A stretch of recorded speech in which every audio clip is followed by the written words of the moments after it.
नमस्कार, जी पंजाब हरियाणा हिमाचल का morning show देख रहे हैं आप। मैं हूं आपके साथ मोनिका ठाकुर। तो शुरुआत करेंगे खबरों के साथ। बड़ी खबरें कौन कौन सी रहने वाली है पंजाब हरियाणा हिमाचल में, और देश दुनिया का हाल भी आपको बताएंगे, तफसील से खबरें लेंगे। लेकिन उससे पहले आज की बड़ी खबरें कौन कौन सी हैं। सबसे पहले आज की बड़ी खबर जो है वो पंजाब की सियासत से है।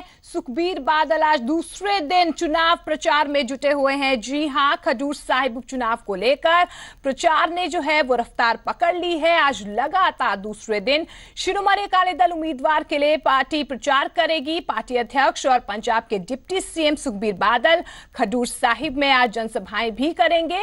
आपको बता दें कि उपचुनाव इसलिए भी खास है क्योंकि इसमें किसी भी बड़ी पार्टी का कोई उम्मीदवार नहीं है। बावजूद इसके शिरोमणि अकाली दल कोई कोर कसर नहीं छोड़ना चाहती।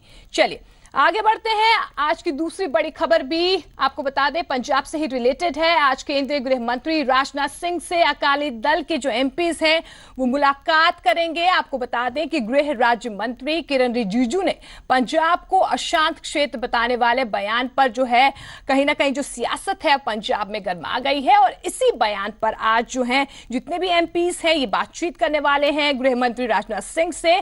अकाली दल ने रिजिजू के बयान पर आपत्ति जताई है, और बेअदबी मामले में क्या कुछ हो रहा है, जांच किस ओर जा रही है, इसको लेकर भी गृह मंत्री से चर्चा दिल्ली में की जाएगी। चलिए आगे बढ़ते हैं। और सरकार ने गुरप्रीत की गुहार सुन ली है। आज बड़ी खबर यही है और अच्छी खबर यही है कि गुरप्रीत की घर वापसी हो रही है। आपको बता दें कि जर्मनी में फंसी फरीदाबाद की गुरप्रीत की जो गुहार है वो सुन ली गई है, और आज उनकी घर वापसी हो रही है। बेटी के साथ आज सुबह करीब 9 बजे वो दिल्ली पहुंचेंगी, और विदेश मंत्री सुषमा स्वराज ने खुद ये जानकारी दी है। चलिए आगे बढ़ते हैं। तो मुश्किल में है हॉकी के सरदार। जी हां, यौन शोषण के आरोप में घिरे हॉकी टीम कप्तान सरदार सिंह की जो मुश्किलें हैं वो बढ़ती जा रही है। आपको बता दें कि भारतीय मूल की एक ब्रिटिश महिला है, उन्होंने सरदार सिंह पर यौन शोषण का आरोप लगाया है। आरोपों पर सफाई के लिए आज मीडिया से सरदार सिंह मुखातिब हो सकते हैं। इस पूरे मामले के लिए एक एसआईटी का गठन कर दिया गया है। आपको बता दें कि जो भारतीय मूल की ये ब्रिटिश महिला है उसने लुधियाना में शिकायत दर्ज करवाई थी, और अब जो है एसआईटी इसमें गठित कर दी गई है। चलिए तफसील से आगे बढ़ते हैं। पंजाब की बड़ी खबरों का रुख कर लेते हैं। खडूर साहिब के रण में भले ही कांग्रेस और आम आदमी पार्टी ना हो, लेकिन शिरोमणि अकाली दल कोई कोताही नहीं बरतना चाहती। खडूर साहिब उपचुनाव को लेकर अब पार्टी के अध्यक्ष और पंजाब के उप मुख्यमंत्री सुखबीर बादल ने प्रचार की कमान संभाल ली है। सुखबीर बादल आज लगातार दूसरे दिन खडूर साहिब में प्रचार करेंगे। पंजाब की जनता उन्होंने पसंद करती है ਜਿਹੜੇ मैदान जंग च लड़ाई लड़ते हैं, उन्होंने ਜਿਹੜੇ डरपोक है। ये उप मुख्यमंत्री सुखबीर बादल की ललकार है और कांग्रेस को खुली चुनौती है मैदान में आकर लड़ने की। कांग्रेस के खडूर साहिब उपचुनाव से किनारा करने के मुद्दे पर व्यंग कस रहे उप मुख्यमंत्री ने कांग्रेस को ये याद करवाया कि जनता मैदान छोड़कर भागने वालों को माफ नहीं करती। क्षेत्र पंथक है, सो उप मुख्यमंत्री ने सिक्की के इस्तीफे पर सवाल खड़े किए और साथ ही श्री गुरु ग्रंथ साहिब जी की बेअदबी के दोषियों को सख्त सजा देने की बात भी की। उस पार्टी ने झंडे थले एमएलए बनया जिस पार्टी ने टैंकां तोपां नाल अपने गुरु धामां ते हमला किया। तो वध बेअदबी की हो सकती है? जो पंजाब च होया सी 3 महीने पहले सारिਆਂ ਨੂੰ दुख है। सब तो ज्यादा दुख सानू है ਜਿਹੜੇ दोषी ने कीता सी। 95% फड़े गए हैं, उन्होंने सख्त तो सख्त सजा मिल गई। बेशक कांग्रेस और आम आदमी पार्टी के राजनीतिक मैदान से बाहर होने की वजह से सत्ता पक्ष इस सीट की दावेदार है, लेकिन बावजूद इसके जनता में गलत संदेश ना जाए और कार्यकर्ताओं में जोश भी बना रहे, इसीलिए अकाली दल चुनाव प्रचार में कोई कोर कसर बाकी नहीं छोड़ना चाहता। ਅਸੀਂ ਉਹ नहीं है कि ਜਿਹੜਾ अपने आप हंकार करिए। साਡਾ फर्ज है पार्टी का कि जो इलेक्शन है तो हर घर में जाइए, तो आई कारण है साडी कैबिनेट ड्यूटी लगी तुम हर घर जाओ, जिम्मेवारी साडी बनती है तो ਅਸੀਂ पूरी कर रहे हैं। कांग्रेस बेशक सीधे तौर पर चुनाव मैदान में नहीं है, लेकिन चुनाव बहिष्कार के हथकंडे के जरिए अपनी हाजिरी जरूर लगवा रही है। इसी दरमियान उपचुनाव की ये जंग बेशक सत्ता पक्ष द्वारा प्रचारा जा रहा सेमीफाइनल तो नहीं रही, लेकिन अकाली दल इसे हल्के में लेने के मूड में नहीं है। राजन गोसाई, जी मीडिया, खडूर साहिब। पिछले दिनों पठानकोट से पकड़े गए संदिग्ध को सेशन कोर्ट ने 7 दिन की पुलिस रिमांड पर भेज दिया है। उधर इरशाद नाम के संदिग्ध की निशानदेही पर पुलिस ने इसके 2 साथियों को भी पकड़ लिया है। इरशाद यही नाम है इस शख्स का, जिसे पठानकोट पुलिस ने देश के दुश्मनों की मदद करने के आरोप में 27 जनवरी को गिरफ्तार किया था। लेकिन जिस वक्त पुलिस इरशाद को जिला अदालत में पेश कर रही थी, उसी दौरान जम्मू में इरशाद के 2 साथियों को पुलिस ने हिरासत में लिया। इरशाद की निशानदेही पर हिरासत में लिए गए उसके साथी साजिद और अकरम की जब तलाशी ली गई, तो साजिद के फोन से पुलिस को कुछ तस्वीरें और नक्शे बरामद हुए, जो उसे इरशाद की तरफ से भेजे गए थे। और इन तस्वीरों और नक्शों को साजिद ने पाकिस्तान भी भेजा था। इतना ही नहीं, आरोप ये भी है कि इरशाद और साजिद ने शिमला, पठानकोट, लुधियाना के साथ हरियाणा और दिल्ली में रेकी की थी। लेकिन ये लोग दुश्मनों के साथ मिलकर किस तरह अपने ही मुल्क में किसी बड़ी साजिश को अंजाम देने की कोशिश कर रहे थे, इसकी तफ्तीश करने के लिए पठानकोट पुलिस को इरशाद की 7 दिनों की रिमांड हासिल हो गई है। ਅਸੀਂ ਸੀਕ੍ਰੇਟ ਇਨਫੋਰਮੇਸ਼ਨ ਤੇ ਰਾਉਂਡ ਅਪ ਕੀਤਾ ਹੈ। ਇਹਦੇ ਖਿਲਾਫ ਮੁਕੱਦਮਾ number 8 under section official secret act दर्ज किया ते इन्वेस्टिगेशन। मूल रूप से जम्मू कश्मीर के पुंछ का रहने वाला इरशाद कैंट में केबल डालने का काम करता था, और जब जांच आगे बढ़ी तो उसके पाकिस्तान से तार जुड़े होने के भी कई सबूत मिले। ऐसे में एक के बाद एक संदिग्धों पर कसा जा रहा शिकंजा न सिर्फ सुरक्षा एजेंसियों के लिए बड़ी कामयाबी है, बल्कि इससे देश में बैठे गद्दारों के चेहरे भी बेनकाब हो रहे हैं। पठानकोट से अजय महाजन के साथ ब्यूरो रिपोर्ट, जी मीडिया। आगे बढ़ते हैं। अमृतसर में श्री अकाल तख्त साहिब के जत्थेदार ज्ञानी गुरबचन सिंह ने सिख बुद्धिजीवियों के साथ बैठक की है। बैठक में दुबई के एक गुरुद्वारे में अमृत संचार की विधि में बदलाव किए जाने के मसले पर चर्चा की गई। अमृतसर में श्री अकाल तख्त साहिब के जत्थेदार ज्ञानी गुरबचन सिंह ने सिख बुद्धिजीवियों के साथ बैठक की। बैठक में दुबई के गुरुद्वारे में अमृत संचार की विधि में बदलाव किए जाने के मसले पर चर्चा हुई और इस परिवर्तन की निंदा की गई। सिख बुद्धिजीवियों ने फैसला किया है कि अमृत संचार की जो मर्यादा श्री अकाल तख्त साहिब से प्रमाणित है, उसी मर्यादा से अमृत संचार किया जाए और धार्मिक मर्यादा को भंग करने वाले शरारती तत्वों से दूर रहा जाए। उन्होंने समुदाय के लोगों से इस तरह के लोगों का डट कर सामना करने की अपील की है। जो पिछले दिनी यूए दुबई दे विच कुछ दोखी पंथ दोखी शरारती अंसरां ने अमृत दीआं बाणीआं दे विच रद्दो बदल करन दी गल कीती सी, उस नूं नकारदिआं होइआं ये फैसला किया गया है कि सिख संगतां जिहड़ियां ने उन्हां तो सुचेत रहन और जो पंथ प्रवानत रहत मर्यादा उहदे अनुसार जो बहुत लंबे समय तो असीं अमृत संचार करते आए हैं, उसी तरह अमृत संचार करते रहें। राजन गोसाई, जी मीडिया, अमृतसर। भारतीय हॉकी के कप्तान सरदार सिंह पर संगीन आरोप लगे हैं। उन पर आरोप भारतीय मूल की ब्रिटिश महिला हॉकी खिलाड़ी ने लगाए हैं।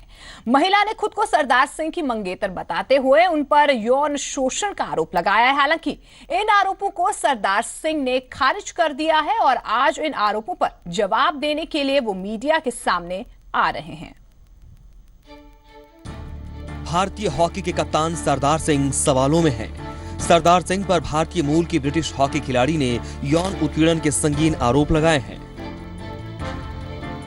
महिला हॉकी खिलाड़ी ने खुद को सरदार सिंह की मंगेतर बताया और सरदार सिंह पर मानसिक, शारीरिक और भावनात्मक रूप से प्रताड़ित करने का आरोप लगाया है। He proposed to me in the year of 2014 and then our engagement was consolidated when I visited his native village Santanagar in October 2014. After engagement, Sardar pressurized me to be in a physical relationship on the terms of we are going to get married, our engagement has been consolidated. Now we're after being physically and emotionally, mentally harassed and blackmailed by Sardar Singh. वहीं सरदार सिंह ने महिला के आरोपों को सिरे से खारिज कर दिया है। सरदार सिंह ने महिला से अपनी पहचान तो मानी, लेकिन उसके साथ मंगनी से इनकार कर दिया। सरदार सिंह ने कहा कि सभी सवालों का जवाब देंगे, लेकिन वक्त चाहिए। नहीं allegation it is a very serious allegation. बिल्कुल हाउ डू यू रिएक्ट? नहीं बिल्कुल जो भी आपकी मंगनी हुई थी ये बताइए। नहीं जो भी आपके क्वेश्चन है मैं बिल्कुल इनका आंसर करूंगा, मेरे को थोड़ा टाइम। हरियाणा के मुख्यमंत्री मनोहर लाल खट्टर ने भी मामले का संज्ञान लिए जाने की बात कही है। देखिए आपने बताया अभी हमारे नोटिस में ये नहीं है, लेकिन इसकी निश्चित रूप से आप कह रहे हैं तो निश्चित रूप से इस जानकारी ली जाएगी। नोट करो, क्योंकि ऐसा कोई भी व्यक्ति जो अपराधी है उसको बख्शा नहीं जाएगा, इतना ही अंडरलाइन हमारी एक लाइन है। उधर लुधियाना पुलिस ने भी मामले की जांच के लिए SIT का गठन कर दिया है। इसके संबंध में हमारे कमिश्नर साहब ने एक स्पेशल इन्वेस्टिगेशन टीम बनाई है, जिसमें एक लेडी पुलिस ऑफिसर है और मैं खुद इस इंक्वायरी करूंगा और मेरे साथ SHO कुमकुल हैं। भारतीय मूल की इस ब्रिटिश महिला हॉकी प्लेयर ने सरदार सिंह पर आरोप लगाया है कि सरदार सिंह ने उसे पिछले साल गर्भपात कराने के लिए मजबूर किया। इस मामले की सच्चाई के लिए पड़ताल शुरू हो गई है। हकीकत क्या है इसका खुलासा तो जांच पूरी होने के बाद ही होगा। ब्यूरो रिपोर्ट, जी मीडिया। कांग्रेस के दिग्गज नेता और पूर्व स्पीकर बलराम जाखड़ का निधन हो गया है। जाखड़ 92 साल के थे। पंजाब के अबोहर के पंचकोसी में आज उनका अंतिम संस्कार किया जाएगा। कांग्रेस के वयोवृद्ध नेता बलराम जाखड़ नहीं रहे। लंबे समय से बीमार चल रहे जाखड़ ने दिल्ली में अंतिम सांस ली। वो 92 साल के थे। निधन की खबर मिलते ही सोनिया गांधी, राहुल गांधी सहित कई बड़े कांग्रेसी नेता उनके आवास पर पहुंचे और उन्हें श्रद्धांजलि दी। इसके अलावा पीएम मोदी, मध्य प्रदेश के सीएम और राज्यपाल ने भी उनके निधन पर दुख जताया है। जाखड़ 2 बार लोकसभा के स्पीकर रहे, जबकि मध्य प्रदेश के राज्यपाल का कार्यभार भी संभाला था।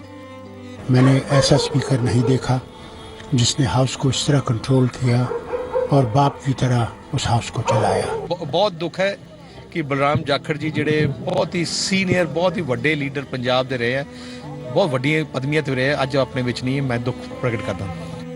बलराम जाखड़ के पार्थिव शरीर को पंजाब ले जाया गया है, जहां अबोहर के पंचकोसी में उनका अंतिम संस्कार किया जाएगा।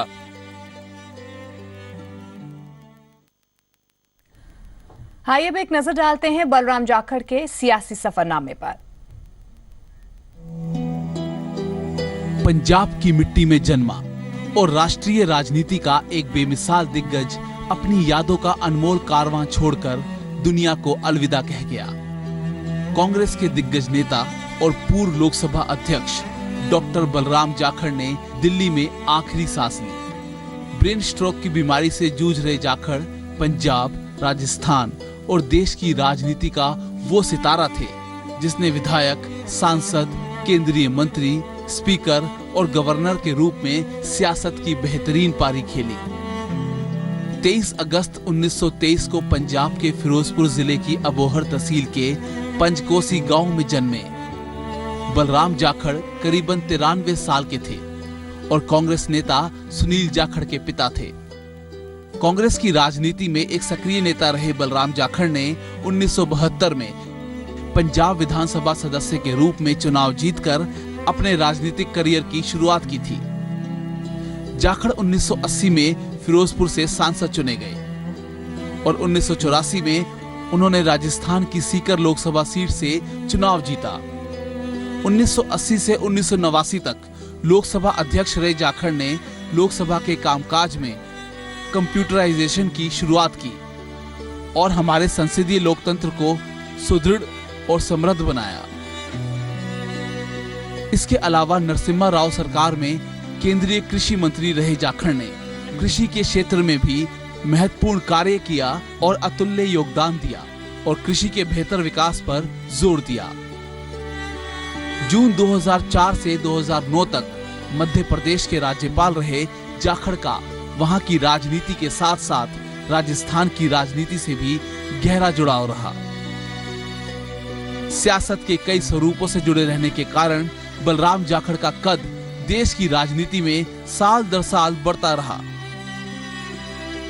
जो जगह उन्होंने लोगों के दिलों में बनाई, शायद ही उसकी कोई भरपाई कर पाए। ब्यूरो रिपोर्ट, जी मीडिया। आगे बढ़ते हैं। चंडीगढ़ में हुई हरियाणा कैबिनेट की बैठक में दीनदयाल आवास योजना को मंजूरी दे दी गई है। साथ ही खट्टर कैबिनेट ने लाइसेंसिंग पॉलिसी के तहत हरियाणा में हाउसिंग बोर्ड के नए फ्लैट्स बनाए जाने की मंजूरी दे दी है। हरियाणा में कमजोर वर्ग के लोगों के लिए प्रदेश सरकार उनकी पहुंच के भीतर मिलने वाले घर बनाने जा रही है। बुधवार को ही प्रदेश कैबिनेट की बैठक में सरकार ने दीनदयाल आवास जन योजना को मंजूरी दे दी गई। इस योजना के तहत करीब 1 लाख मकान बनाए जाएंगे।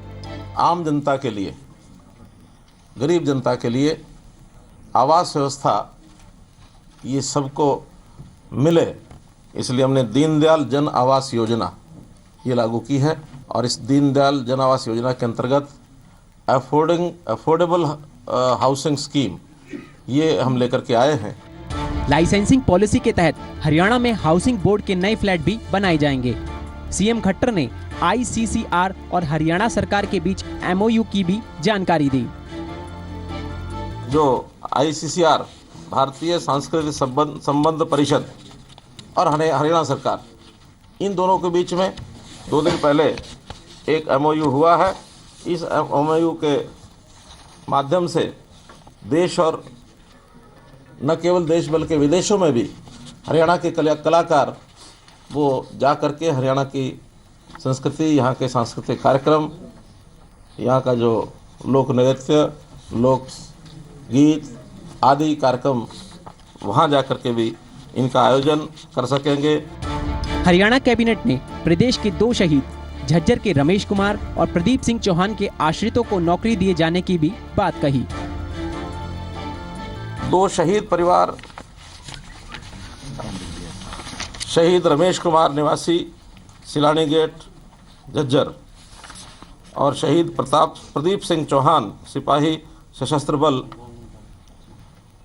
इनके आश्रितों को जो स्कीम है, जो पहले से स्कीमें हैं, उनके अंतर्गत उनको नौकरी दी गई है। सीएम खट्टर ने शूटर हरप्रीत सिंह को प्रदेश के पुलिस विभाग में DCP के पद पर नियुक्ति देने की भी बात कही। श्री हरप्रीत सिंह शूटर, इन्होंने आउटस्टैंडिंग प्लेयर ये रहे हैं शूटिंग के, तो इनको DSP की नौकरी हरियाणा पुलिस में ये दी गई है। इस प्रस्ताव को भी हमने पारित किया है। हरियाणा कैबिनेट की इस बैठक में कई फैसलों को मंजूरी भी दी गई, जिसमें सीएम फेलोशिप योजना भी शामिल है। कुलवीर दीवान, जी मीडिया, चंडीगढ़। हरियाणा सरकार खेल को प्रोत्साहित करने का दावा कर रही है, लेकिन आज भी कई ऐसे राष्ट्रीय खिलाड़ी हैं जो प्रदेश का नाम रोशन कर चुके हैं, लेकिन उनकी उपेक्षा की जा रही है। रिंग में स्केटिंग की प्रैक्टिस कर रही अंबाला की ये खिलाड़ी दीक्षा गौड़ इनाम की राशि के लिए दर दर की ठोकरें खा रही है। अंतर्राष्ट्रीय स्तर की खिलाड़ी Diksha national hockey roller skating championship में स्वर्ण पदक जीतकर प्रदेश का नाम रोशन कर चुकी है। जो हमारा अवार्ड है, हमारे हरियाणा सरकार से रिक्वेस्ट करते हैं कि हमारा जो 2 साल का अवार्ड है वो हमें दिया जाए। राष्ट्रीय खेल में विजयी दीक्षा गौड़ की आर्थिक हालत ज्यादा अच्छी नहीं है, लेकिन फिर भी खेल के लिए जज्बा बरकरार है और अपने दम पर ही प्रैक्टिस कर रही है। इसीलिए परिवार भी सरकार से मदद की गुहार लगा रहा है। अगर वो हमारी भी जैसे ये बेटी बचाओ बेटी पढ़ाओ के अभियान पे चला रहे हैं, तो अगर हमें उसमें मदद मिलती रहे और बच्ची को आगे हम भेजने के लिए आगे से आगे चलते रहें, तो हम अगर वो मदद हमें करें तो हम बेटी को अपनी को हर सुविधा देने को तैयार हैं। बार बार खेल को प्रोत्साहित करने का दावा करने वाले प्रदेश के खेल मंत्री से जब खिलाड़ियों की खस्ता हालत के बारे में पूछा गया तो उन्होंने खिलाड़ियों को नसीहत दी कि वो केवल मेडल पर नजर रखें, बाकी सब दिक्कतें सरकार देख लेगी। हमने इनको कहा है कि आप तो मेडल लाने का काम कीजिए, ये सारी बातें तो हम कर देंगे, ठीक कर देंगे। सरकार खेल नीति बनाकर खिलाड़ियों की परेशानी दूर करने का दावा कर रही है, लेकिन प्रदेश का नाम रोशन करने वाले राष्ट्रीय खिलाड़ियों की आर्थिक और खेल सुविधाओं का अगर ख्याल रखा जाए तो वो दिन दूर नहीं जब ये खिलाड़ी अंतर्राष्ट्रीय स्तर पर तिरंगा ऊंचा लहराएंगे। अंबाला से अमन कपूर के साथ ब्यूरो रिपोर्ट, जी मीडिया।